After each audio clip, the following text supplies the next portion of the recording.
Mohanavani Telugu podcast వింటున్న శ్రోతలందరికీ హృదయపూర్వక ధన్యవాదాలు.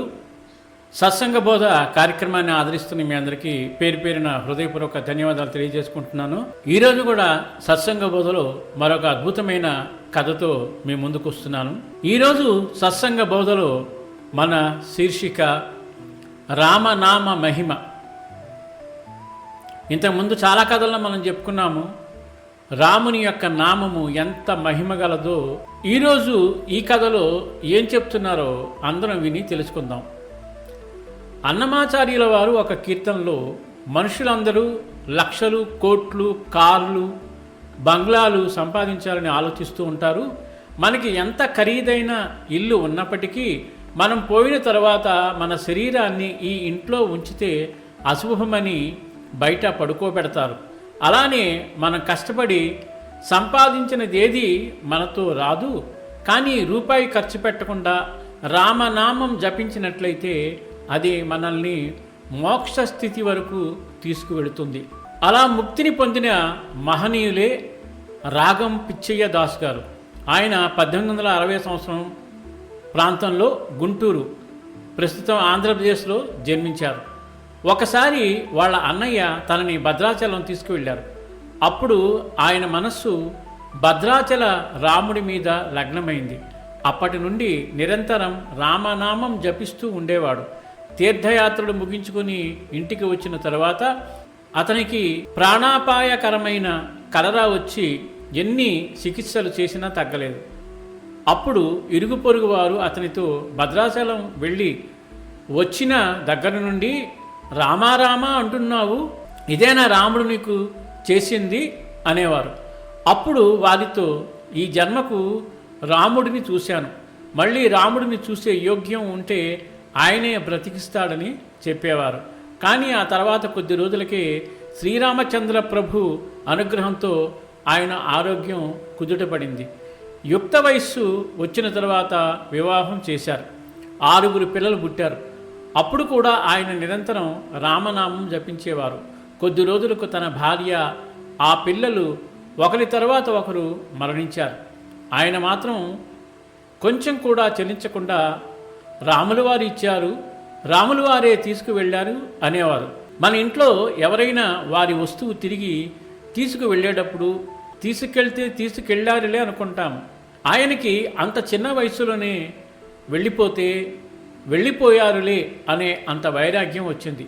ఆ తర్వాత ఆర్థికంగా బాగా చితికిపోయి తినడానికి తిండి లేని పరిస్థితే ఏర్పడింది. అయినా ఆయన రామనామం అలా జపిస్తూ ఉండేవారు. వీరు ఇంత కష్టపడుతుంటే భగవంతుడు ఏమి చేస్తున్నాడనే అనుమానం మనకు కలగవచ్చు. దీనికి ఒక చిన్న ఉదాహరణ. ఎవరో ఒకరు పెద్ద పెద్ద బ్యాగులు తీసుకుని కొండ ఎక్కడానికి ప్రయత్నం చేస్తున్నారనుకోండి. అప్పుడు అయ్యో పాపమని జాలిపడతాం. వారు కొంత దూరం వెళ్ళాక అలసిపోతారు. అప్పుడు ఎవరైనా వచ్చి 2 బ్యాగులు తీసుకుంటే వారు కొంచెం తేలిక అవుతారు. మరికొంత దూరం వెళ్ళాక అవి కూడా బరువుగా అనిపిస్తాయి. ఆ బ్యాగులు కూడా ఎవరైనా తీసుకుంటే వారు తేలికగా కొండ ఎక్కగలుగుతారు. అదేవిధంగా ఆధ్యాత్మిక మార్గంలో పయనించే వారికి భగవంతుడు వారి భవబంధాలు తొలగించి వారికి వైరాగ్యం కలిగే విధంగా చేస్తారు. అంతటా వారి బంధువులు తనని మళ్ళీ పెళ్లి చేసుకోమని సలహా ఇవ్వగా పిచ్చయ్య గారు నిరాకరించారు. అప్పుడు వారి బంధువులంతా రాముని కైంకర్యం చేయడం కోసమేనా నీవు మళ్ళీ పెళ్లి చేసుకోవాలని చెప్పగా పెళ్లి చేసుకోవడానికి అంగీకరించారు. పిచ్చయ్య గారు ఇప్పుడు పెళ్లి చేసుకున్న ఆమె ఆధ్యాత్మికంగా ఎంతో ఉన్నత స్థితిలో ఉన్నది. వారిరువురు కలిసి ఎంతో సాధన చేసి ఆధ్యాత్మికంగా చాలా పురోగతి సాధించారు. ఆ తర్వాత కొన్ని దశాబ్దాల పాటు శ్రీశైలం, మంగళగిరి, కోటప్పకొండ దగ్గర ఉన్న అడవుల్లో పనిచేశారు. రెండో భార్యకు ఒక కూతురు, 2 కొడుకులు జన్మించారు. రిటైర్మెంట్ దగ్గరకు వచ్చే సమయంలో యుక్త వయసుకు వచ్చిన కూతురు చనిపోయింది.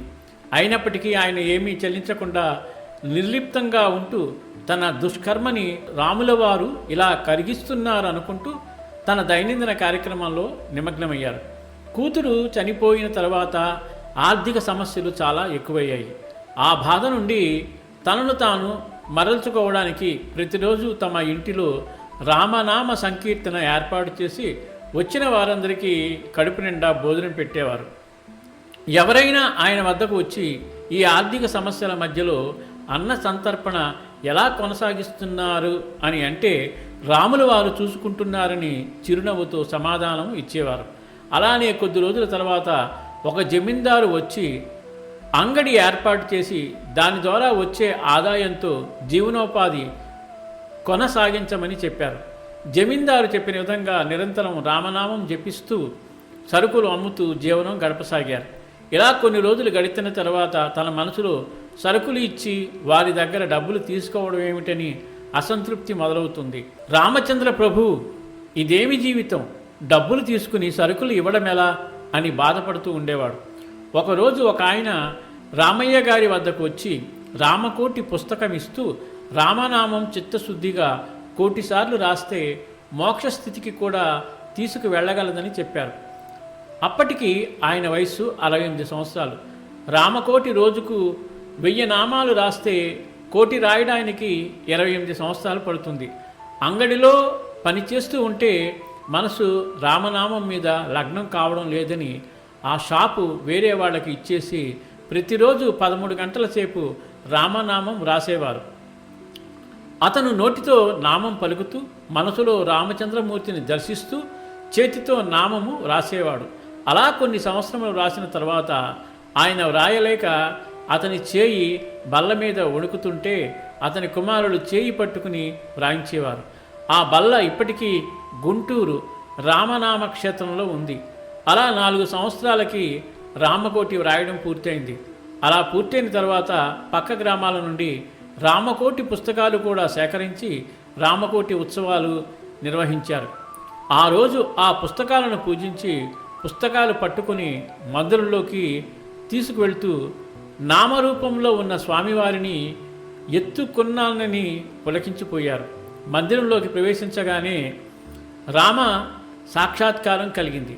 అప్పుడు ఆయన ఒళ్ళంతా రోమాంచితమవగా గద్గద స్వరంతో కన్నీళ్లు కాలుస్తూ, ప్రభు, ఇన్ని రోజులకు కరుణించావా అంటూ రాముల వారి పాదాల మీద పడి భావోద్వేగం చెందారు. అక్కడ ఉన్నవారికి ఏమీ అర్థం కాలేదు.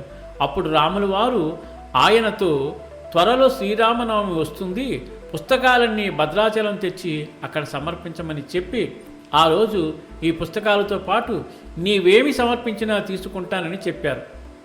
వెంటనే ఆ పుస్తకాలన్నీ బండిలో పెట్టుకుని భజన చేస్తూ సప్తమి రోజుకి భద్రాచలం చేరుకుంటారు. అప్పటికే అలసిపోవడంతో అతని తోటివారు ఇప్పటికే అలసిపోయారు, నవమి ఇంకా 2 రోజుల సమయం ఉంది, విశ్రాంతి తీసుకోమనగా రామచంద్రమూర్తి పుస్తకాలు సమర్పించమని పిలుపు ఇస్తున్నారని చెప్పారు. అక్కడున్న వారు, మీరు రామకోటి వ్రాస్తే ఎలాగూ పుణ్యం వచ్చింది కదా, ఇప్పుడు ఈ పుస్తకాలు సమర్పించకపోతే ఏమవుతుంది అంటారు? నేను అనుభవించిన కష్టాల వల్ల నా పాపకర్మ పోయింది. రామకోటి వ్రాయడం వల్ల పుణ్యం వచ్చింది. పుణ్యం కూడా ప్రతిబంధకమే. అది ఎలాగంటే, పాపమంటే ఇనుప గొలుసులతో కట్టివేయడం, పుణ్యమంటే బంగారు గొలుసులతో కట్టివేయడం. ఏదైనా కట్టివేయడమే కదా అని చెప్పారు. తర్వాత పుస్తకాలు తీసుకుని రామచంద్రమూర్తి దగ్గర సమర్పించి నాకు ఇప్పుడు మనశ్శాంతిగా ఉందని చెప్పారు. కొంచెం సేపైన తర్వాత రామచంద్రమూర్తిని ఇంకొకసారి దర్శనం చేసుకోవాలనిపించింది. గౌతమి నదిలో స్నానం చేసి దర్శనానికి వెళ్ళి రామచంద్ర ప్రభు, నాకిప్పుడు పాపపుణ్యాలు రెండూ లేవు, నేను మరల ఇంటికి వెళ్ళి సంసారం బంధంలో చిక్కుకోవాలనుకోవడం లేదు, నన్ను తీసుకువెళ్ళండి, రామకోటితో పాటు నన్ను కూడా మీకు సమర్పించుకుంటున్నానని చెప్పి బసకి వెళ్ళారు. అక్కడికి వెళ్ళిన తర్వాత నా మంచాన్ని భద్రాచలం కొండవైపు తిప్పమని చెప్పి తనకు ఊపిరి చలపడం లేదని తన చెవిలో రామనామం జపించమని చెప్పి ఆ రామనామం వింటూ రామునిలో ఐక్యం చెందారు. వారి కుమారుడు ఆయన శరీరం గోదావరి గట్టున దహనం చేశారు. నవమి రోజున ఆయన అస్థికలు సీతారాముల కళ్యాణం జరిగే సమయంలో గోదావరిలో కలిపారు. ఒక రకంగా ఇది కూడా కళ్యాణమే. జీవుడు భగవంతునితో ఐక్యమయ్యే కళ్యాణం. భద్రాచలంలో రాములవారి దేవస్థానం ఆఫీసు ముందు చిత్రకూటశాలనే గది ఉంది. ఆ గదిలో తానీషా రామదాస్ ఫోటోల ప్రక్కన రామయ్య దాసు గారి ఫోటో ఆయిల్ పెయింట్లో ఉంటుంది. ఆయన కుటుంబం కోసం ₹1 కూడా దాచుకోలేదు కదా, మరి వారి కుటుంబ పరిస్థితి ఏమిటని మనకు సందేహం కలగవచ్చు.